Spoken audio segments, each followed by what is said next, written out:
మళ్ళీ తిరిగి హోటల్కి వచ్చి 2-3 గంటలు రెస్ట్ తీసుకున్న తర్వాత ఫ్రెష్ అయ్యి ఇప్పుడు ద్వారకాధీష్ మందిర్కి బయలుదేరుతున్నాం. టైం వచ్చేసి అరౌండ్ ఒక 5 o'clock అవుతుంది అనుకుంటా. వెళ్లే దారిలో నాకు ఈ బ్యూటిఫుల్ కన్స్ట్రక్షన్ కనిపించింది. ఇది ఎన్ని సంవత్సరాలైందో తెలియదు కట్టి, కానీ అసలు చూడడానికి ఒక రాజ్ మహల్ లాగా ఉంది. సో బయటకు వచ్చిన బాల్కనీస్ లాగా ఉన్నాయి కానీ, లేదంటే కంప్లీట్ స్ట్రక్చర్ అనేది అసలు నెక్స్ట్ లెవెల్ ఉందండి. ఇప్పుడు పాతవాడి ఇది వాడకంలో ఉందో లేదో కూడా తెలియదు, కానీ చూడడానికి మాత్రం చాలా అద్భుతంగా అనిపించింది నాకు. అందుకే అని చెప్పేసి నేను కూడా దీని నా బ్యాక్ సైడ్ ఇది ఉండాలని చెప్పేసి నేను సెల్ఫీ స్టిక్ తోటి ఇది ఉండాలని గుర్తుగా నేను రికార్డ్ చేసుకుంటున్నా. బట్ ఒక సినిమా సెట్లా ఉంది యాక్చువల్గా. ఇది నేను చూసిన ఇప్పటివరకు అన్నీ కూడా ఆల్మోస్ట్ మనం రెగ్యులర్గా చూసే వ్యూలు ఎక్కడా లేవు. అన్ని డిఫరెంట్ కన్స్ట్రక్షన్స్ తోటి ఉండి కూలిపోయి చాలా డిఫరెంట్ కన్స్ట్రక్షన్స్ ఉన్నాయి. ఇక్కడ ద్వారకాని 2 భాగాలుగా విభజించవచ్చు. ఇప్పుడు మనం చూస్తున్నది గోమతి ద్వారక, ఇంకోటి బేట్ ద్వారక. అక్కడికి వెళ్ళినప్పుడు దాని స్థల పురాణం తెలుసుకుందాం. హిందువులైన మనం ఎంతో పవిత్రంగా భావించే చార్ధామ్ నగరాల్లో ద్వారకాపురి ఒకటి. మిగిలిన 3 బద్రీనాథ్, పూరి, రామేశ్వరం. ఇలాంటి చాలా ఇన్ఫర్మేషన్ అంతా నేను రాబోయే ఇంపార్టెంట్ ప్లేసెస్, వాటి ప్రాముఖ్యతను, హిస్టరీని చాలా ఇష్టంగా ఈ ఇన్ఫర్మేషన్ గ్యాదర్ చేసి మీకు చెప్పబోతున్నా.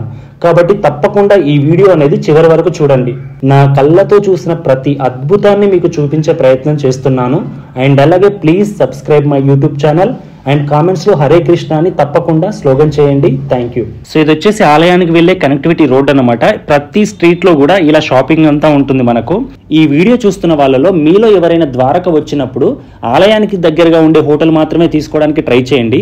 ఎందుకంటే మనం ఎక్కువ టైం స్పెండ్ చేయడానికి స్కోప్ ఉంటుంది. అండ్ అలాగే మళ్ళీ ఒకసారి వెళ్ళి దర్శనం చేసుకోవాలనుకున్నా కూడా చాలా ఈజీ యాక్సెస్ ఉంటుంది. కాబట్టి సో దగ్గరలో ఉండడానికి ట్రై చేయడం వల్ల మనకు చాలా యూజ్ ఉంటుంది అనమాట. సో ఫైనల్లీ నేను ఆలయ ప్రాంగణంలోకి వచ్చేసాను. ఇక్కడ చాలా హడావిడిగా ఉంది. ఎందుకనంటే కృష్ణయ్యకు ఇలా ఒక పూలన్నీ ఉండి దాని లోపల ప్రసాదం ఉందో ఏముందో తెలియదు, ఒక ఉత్సవం లాగా జరుపుకుంటూ వస్తున్నారు. మనం ఎలాగైతే బోనాలు తీసుకొస్తామో అమ్మవారికి అలాగా ఏదో ప్లాన్ చేశారు. యాక్చువల్గా నాకు అది ప్రాపర్గా తెలియదు. ఇది అదేంటని మీకు తెలిస్తే కామెంట్ బాక్స్ లో తెలియజేయండి. అండ్ పక్కన ఇటు సైడ్ వచ్చేసి మనం లగేజ్ కానీ మొబైల్స్ కానీ ఇక్కడ పెట్టేసుకోవాలి. ఎందుకంటే టెంపుల్లోకి మొబైల్స్ అనేది అలో లేదు. శ్రీకృష్ణుడు ఈ ద్వారకా నగరాన్ని ఎందుకు నిర్మించాడని కొంచెం తెలుసుకుందాం. శ్రీకృష్ణుడు తన మేనమామ అయిన కంసుడిని చంపిన తరువాత కంసుడి మామ అయిన జరాసంధుడు 17 సార్లు మధుర మీద దండయాత్ర చేస్తాడు. ఈ యుద్ధాల నుండి తన ప్రజలను రక్షించడానికి శ్రీకృష్ణుడు ఇచ్చిన ఆజ్ఞానుసారం విశ్వకర్మ సముద్ర మధ్యలో ద్వారకాను నిర్మించాడని పురాణాలు చెప్తున్నాయి. సో ఇప్పుడు మనం టెంపుల్ లోపలికి వెళ్లే స్ట్రీట్ లో ఉన్నాము. సో వెళ్తుంటే ఈ పెద్ద ఆయన హాయ్ చెప్పుకుంటూ వెళ్తున్నాడు. సో మనం కూడా హాయ్ చెప్పాం. ఈ ఆలయానికి 2 ద్వారాలు ఉంటాయి. ఒకటి స్వర్గ ద్వారం, రెండవది మోక్ష ద్వారం. ఇప్పుడు నేను వెళ్తున్నది మోక్ష ద్వారం గుండా. సో టెంపుల్ లోపలికి మొబైల్ అలో లేదు కాబట్టి చూపించలేను. ఇది కృష్ణయ్య విగ్రహం, దర్శించుకోండి. నల్లని విగ్రహం గర్భగుడిలో ఉండి ఆకర్షణీయమైన కళ్ళతో దైవత్వం ప్రకాశిస్తున్నట్టు 2.25 అడుగుల కృష్ణయ్య విగ్రహం శంకు చక్రాలతో పాటు గద, తామర పుష్పం పట్టుకొని 4 చేతులతో అద్భుతంగా ఉంటాడు. ఆఫ్టర్ నాకు దర్శనం అయిపోయిన తర్వాత ఇప్పుడు నేను బయటకు వచ్చాను. సో టెంపుల్ కు సంబంధించిన ఫోటోలు, వీడియోలు తీసుకోవాలనుకున్నా కూడా ఈ ప్లేస్ నుంచి అందరూ తీసుకుంటారనమాట. బ్యాక్గ్రౌండ్ లో టెంపుల్ కనిపించేలాగా మీకు ఆలయ విజువల్స్ తో పాటు ద్వారకాధీష్ ఆలయ చరిత్ర కూడా చెప్పే ప్రయత్నం చేస్తాను. ఈ ఆలయం ఉన్న ఎగ్జాక్ట్ ప్లేస్ లోనే శ్రీకృష్ణుడి రాజ్యసభ ఉండేదట. ఇక్కడి నుండి 30 కిలోమీటర్స్ డిస్టెన్స్ లో బేట్ ద్వారక ఉంటుంది. అక్కడ శ్రీకృష్ణుడు తన అష్టభార్యలతో నివసించేవాడు. ఆ ప్లేస్ మీకు తర్వాత చూపిస్తా. ఈ స్థలంలో అసలైన ఆలయం శ్రీకృష్ణుడి మునిమనవడైన వజ్రుడు 2500 సంవత్సరాల పూర్వం లైమ్ స్టోన్ ఇసుకతో 5 అంతస్తుల ఈ ఆలయం నిర్మించాడట. 1472లో గుజరాత్ సుల్తాన్ మహ్మద్ అనేవాడు ఈ ఆలయాన్ని కొంతవరకు ధ్వంసం చేస్తే తిరిగి 16వ శతాబ్దంలో ఇప్పుడు మనం చూస్తున్న ఈ ద్వారకాధీశుని ఆలయం 72 పిల్లర్లతో 170 అడుగుల శిఖరం ఎత్తుతో పునర్నిర్మించారు. ఈ ఆలయ గోపురం మీద రోజుకు 5 సార్లు డిఫరెంట్ కలర్స్ ఉన్న జెండాలు ఎగరేస్తుంటారు. సూర్యచంద్రులు ఉన్నంత వరకు శ్రీకృష్ణుడు ఇక్కడే ఉంటాడు అనడానికి ప్రతీకగా ఎగరవేసే ప్రతి జెండా మీద సూర్యచంద్రుల గుర్తులు అందుకే ఉంటాయి.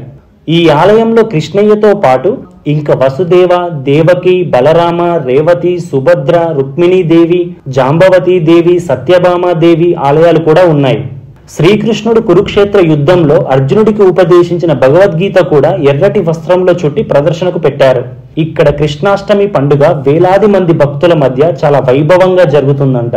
సో టెంపుల్ లోపలికి వెళ్ళిన తర్వాత నాకు కలిగిన అనుభవం ఏంటని మీకు చెప్తాను. నిజంగా చెప్తున్నాను, టెంపుల్ లోపల అడుగు పెట్టగానే నాకు తెలియకుండా అసలు బాడీలో ఒక వైబ్రేషన్ స్టార్ట్ అయింది. నేను ఆ కట్టిన కట్టడాలన్నీ చూస్తూ అసలు మైండ్ తిరిగిపోయింది నిజం చెప్పాలంటే. పైన లేయర్ అంతా టెంపుల్ కి సంబంధించి ఎగిరిపోయి మొత్తం ఒక బండ ఎలాగా తయారైంది అంటే ఒక చిన్న చిన్న రేణువులతోటి తయారైనట్టుగా మనకు అలా కనిపిస్తూ ఉంటుంది అనమాట. మీరు టచ్ చేసినా కూడా ఒక్కొక్క అణువు మనకు తాకిన ఫీలింగ్ వస్తుంది. అండ్ గర్భగుడిలో ఉన్న కృష్ణయ్యని చూడడానికి 2 కళ్ళు సరిపోలేదు. అక్కడ ఉన్న చాలా మంది ఆడవాళ్ళు అయితే అసలు ఒక చిన్న బాబుకు దిష్టి తీసినట్టుగా ఇట్లా నెత్తి దగ్గర పెట్టుకొని వేలు ఇరుస్తుంటే అసలు నాకు ఆ మూమెంటే ఒక షివరింగ్, ఒక వైబ్రేషన్ వచ్చేసింది లిటరలీ చెప్పాలంటే. ఇంకా అక్కడ భజన గీతాలు కానీ లేదంటే ఎవరికి వాళ్ళుగా అసలు భజన చేస్తూ కంప్లీట్గా ఒక ఏదో ఒక తెలియని ఒక ప్రపంచంలో అసలు మనం ఇంతకు ముందు ఎప్పుడూ చూడని ఒక ప్రదేశంలో ఉన్న ఫీలింగ్ నాకు కలిగింది. అక్కడ నుంచి మళ్ళీ తిరిగి వెనక్కి రావాలన్నా కూడా నాకు మనసంతగా ఒప్పుకోలేదు అసలు నిజం చెప్పాలంటే. అందుకే అని చెప్పేసి నేను మళ్ళీ అసలు ఆ లైన్ కట్టి మరీ కృష్ణయ్యని చూశాను. ద్వారక వచ్చినందుకు చాలా హ్యాపీగా అండ్ అదృష్టంగా కూడా ఫీల్ అవుతున్నాను. సో స్ట్రీట్ లో ఉన్న షాపులన్నీ చూస్తూ ఇక్కడ నుంచి స్ట్రైట్ గా వెళ్తే మనకి గోమతి నది, సుధామ సేతు 2 కనిపిస్తాయి. గోమతి నదికి అటు సైడ్ పంచపాండవుల తీర్థాలు ఉన్నాయి.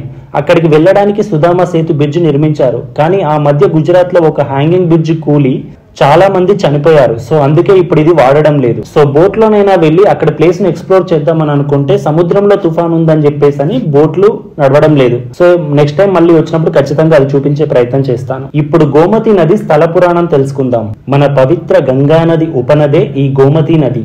భారతదేశంలోని లక్నో వంటి ప్రముఖ పట్టణాల గుండా ప్రయాణించి చివరికి ద్వారకా చేరి అరేబియా సముద్రంలో కలుస్తుంది. పురాణాల ప్రకారం బ్రహ్మలోకంలో ప్రవహించే ఈ గోమతి నదిని విష్ణుమూర్తి ఆదేశం మేరకు వశిష్ఠ మహర్షి భూమి మీదకు తీసుకొచ్చినట్టు చెప్పుకుంటారు. అలాగే రావణాసురుడిని చంపిన తరువాత శ్రీరాముడు ఈ గోమతి నదిలో స్నానమాచరించినట్టు కూడా చెప్పుకుంటారు. ఈ గోమతి నదిలో పితృతర్పణాలు చేస్తే తమ పూర్వ వంశూజులందరికీ ఊర్ధ్వలోకాలు కలుగుతాయని భావిస్తారు. ఇక్కడ స్కంద పురాణంలోని 2వ వైష్ణవ ఖండంలోని 41వ అధ్యాయంలో ప్రహ్లాదుడు ద్వారక మహత్యం గురించి వివరిస్తూ ఎవరైతే గోమతి నదిలో స్నానమాచరించి మనసును శరీరాన్ని శుద్ధి చేసుకొని కేతకీ పుష్పాలతోనూ తులసి దళాలతోనూ పవిత్రమైన మనసుతో శ్రీకృష్ణుడిని పూజిస్తారో వారి పాపాలు తొలగిపోయి దైవానుగ్రహం కలుగుతుందని ప్రహ్లాదుడు వివరించాడు. సో ఇంకా అటు ఇటు తిరుగుతూ చూస్తుండగానే చీకటి అయిపోయింది. ఈ షాప్ల లైటింగ్ల వల్ల మొత్తం స్ట్రీట్లన్నీ కూడా ఒక వెలిగిపోతున్నాయండి. సో మనకు స్కై కూడా ఎంత బ్లూగా ఉందంటే అప్పుడు అసలు చూడడానికి చాలా బ్యూటిఫుల్గా అనిపించింది. సో ఇప్పుడు నేను వెళ్తున్న ఈ వే వచ్చేసి ఏంటంటే మనకు స్వర్గ మార్గం అనమాట. సో నేను వెళ్ళింది దైవ దర్శనానికి అప్పుడు ఏంటి మోక్షద్వారం, ఇది వచ్చేసి స్వర్గద్వారం అనమాట. సో అది కూడా మీకు చూపిద్దామని చెప్పేసి అని ఇప్పుడు నేను ఇటు సైడ్ వెళ్తున్నాను. సో వెళ్తున్నప్పుడు షాపులలో కూడా చూడండి ఇవన్నీ శ్రీకృష్ణుడికి సంబంధించిన డిఫరెంట్ ఐడియల్స్ అన్నీ ఇక్కడ ఉన్నాయి. సో షాపింగ్లతోటి కిక్కిరిసిపోయిందండి మొత్తం వే అంతా కూడా. మనకు ఎక్కడ చూసినా కూడా హ్యాండ్ కట్టుకునేటి కానీ ఇంకా తెలిసిందే కదా దేవస్థానం అంటే ఆల్మోస్ట్ మనకు అన్ని దేవుడికి సంబంధించే ఆర్నమెంట్స్ కానీ లేదంటే థింగ్స్ కానీ అన్ని అమ్ముతూ ఉంటారు. గుజరాతీ స్టైల్లో డ్రెస్ వేసుకున్న ఈ పెద్ద ఆయన తీసుకెళ్లే ఒంటె చూడండి ఎంత పెద్దగా ఉందో. సో దీని మీద మనం కూర్చొని సవారి కూడా చేయొచ్చు అనమాట. అండ్ ఇక్కడ నుంచి ఇంకా కొంచెం ముందుకెళ్ళిపోతే మనకు ఈ స్వర్గద్వారంకి వెళ్ళే మెట్లు కనిపిస్తుంటాయి అనమాట. యాక్చువల్గా మనకు అక్కడ మెట్లు ఉండవు నేను వెళ్ళే మోక్షద్వారం దగ్గర. ఇక్కడ వచ్చేసి మనకు స్టెప్స్ ఏరియా లేక పెద్దగా ఉంటుంది అనమాట కొండ మీదకి ఎక్కేలాగా. సో చూడండి ఆ నీలి మేఘాల మధ్య ఆ జెండా ఎలా ఎగురుతుందంటే మనకు చూడడానికి 2 కళ్ళు సరిపోవు, అంత అద్భుతంగా ఉంటుంది. సో ఇంకా అలానే కొద్దిసేపు నేను అక్కడ టైం స్పెండ్ చేసి ఇంకా తిరిగి నేను హోటల్కి బయలుదేరుతుంటే ఒక ఆయన కుక్కకు పాలు తాపిస్తూ కనిపించాడు. సో మంచిగా అనిపించి విజువల్స్ నేను రికార్డ్ చేశాను. ఇది యాక్చువల్గా ద్వారకాధీశ్ టెంపుల్కి ఎలాంటి లైట్ సెటప్లు అనేది పెట్టారంట. సో ఎలా ఉందో న్యాచురల్గా అలా ఉంచడానికే వీళ్ళు ఇష్టపడతారు. అండ్ స్ట్రీట్స్ మొత్తం షాపింగ్స్ తోటి హడావిడిగా ఉన్నాయి. సో కృష్ణయ్య దర్శనం అయిపోయిన తర్వాత దాదాపు 2 hours నేను ప్రతి గల్లీ తిరిగి మొత్తం ఎక్స్ప్లోర్ అయ్యాను. ఎందుకనంటే మళ్ళీ ఎప్పుడైనా వచ్చినప్పుడు మనకు ఇదంతా కూడా బాగా తెలిసినట్టుగా అనిపించాలని చెప్పేసి అని అంతా తిరిగేసి ఇంకా నేను తిరిగి హోటల్కి వెళ్ళిపోతున్నా.